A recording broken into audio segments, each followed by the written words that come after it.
Miss হবে না আপনার পছন্দের টিভি শো। দেখুন জি5 অ্যাপে একদম ফ্রি। ওম ব্রহ্মদেবায় নমঃ, ওম ব্রহ্মদেবায় নমঃ।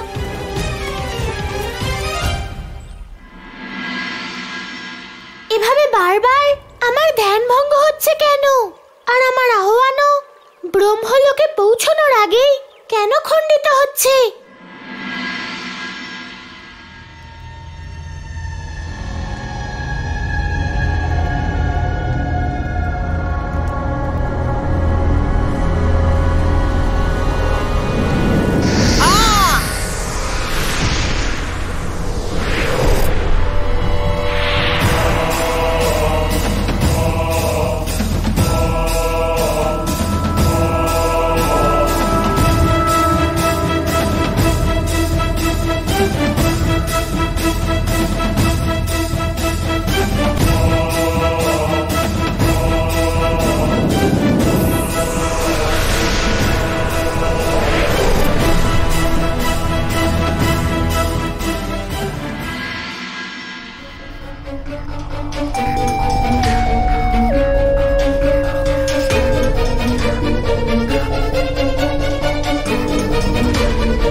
ঋষিকুমাররা, ধন্যবাদ।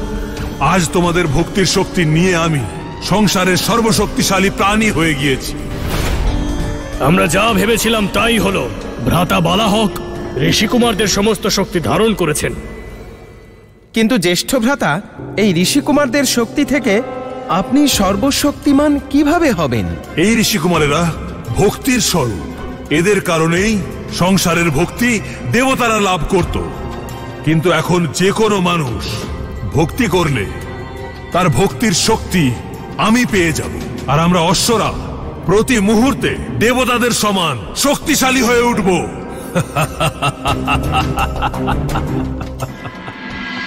অসীম সাহস এবং বুদ্ধির পরিচয় দিয়েছ রাধা। সমগ্র সৃষ্টি এই কাজের জন্য তোমার কাছে ঋণী ও কৃতজ্ঞ।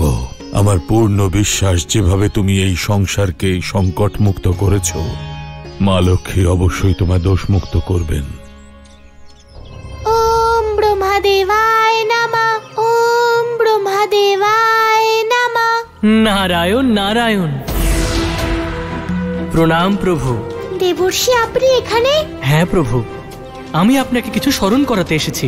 আমার স্মরণ শক্তি কি এত দুর্বল হয়ে গেছে? নারায়ণ নারায়ণ। না প্রভু, আপনি এই সংসারের পালনকর্তা।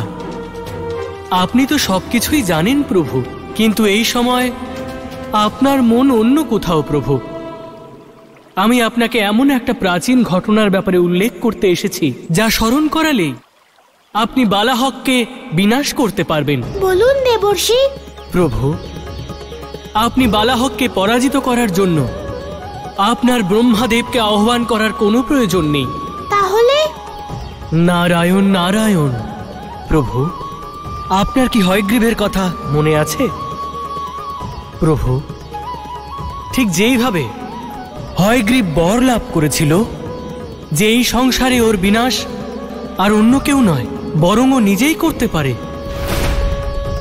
ঠিক সেইভাবে বালাহকও এমনই কিছু বর লাভ করেছে প্রভু। ঠিক যেভাবে আপনি হয়গ্রীবকে বিনাশ করেছিলেন, ঠিক সেইভাবেই প্রভু আপনাকে বালাহকেরও বিনাশ করতে হবে।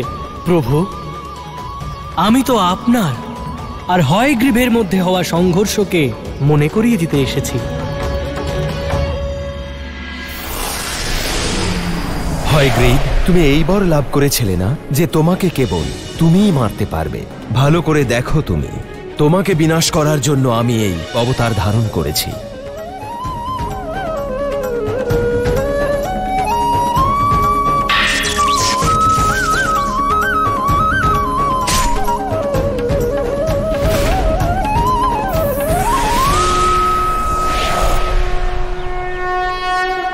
দেবর্ষি, আমার সব মনে পড়েছে। আমি বুঝতে পেরেছি আমায় কি করতে হবে। অনেক ধন্যবাদ অতীতের কথা মনে করিয়ে দেওয়ার জন্য। এবার আমাকে আজ্ঞা দিন প্রভু। নারায়ণ নারায়ণ। রাধা, কোথায় তুমি? কোথায় চলে গেল?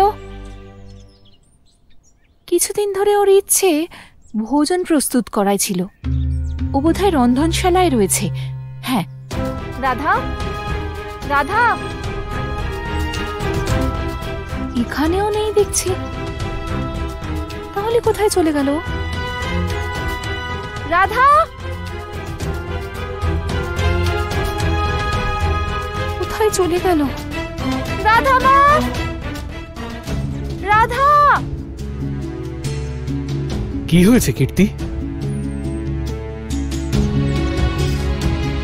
তুমি এত চিন্তিত কেন? আপনি জানেন, রাধাকে কোথাও খুঁজে পাচ্ছি না। আমি গৃহের সব জায়গায় ওকে খুঁজেছি, কিন্তু ও কোথাও নেই। কীর্তি, তোমার এত চিন্তা করার প্রয়োজন নেই। কিছুক্ষণের মধ্যেই চলে আসবে, চিন্তা করো না। আমার তো ভয় করছে। বর্ষানায় উপস্থিত হওয়া সংকটের জন্য ওর আবার কোনো ক্ষতি হলো না তো? কিচ্ছু হবে না আমাদের রাধার। আমি এক্ষুনি দেখে আসছি।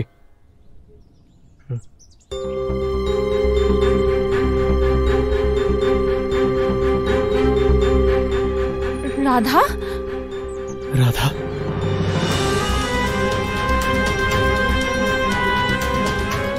রাধা, এ তোমার কি হয়েছে? আর কোথায় গিয়েছিলে তুমি? রাধা মা, তুমি ঠিক আছো তো? কি হয়েছে? আর তোমার বর্ণ এরকম কি করে হয়ে গেল? রাধা, বলো রাধা, বলো না, তুমি কোথায় গিয়েছিলে? বলো না রাধা।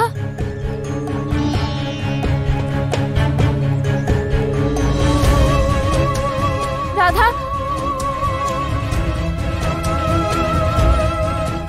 রাধা, রাধা, রাধা, দরজা খোলো। রাধা, কি হয়েছে বলো। রাধা মা, আমরা সব ঠিক করে দেব, তুমি শুধু বেরিয়ে এসো। রাধা, তোমাকে নিয়ে আমরা চিন্তিত।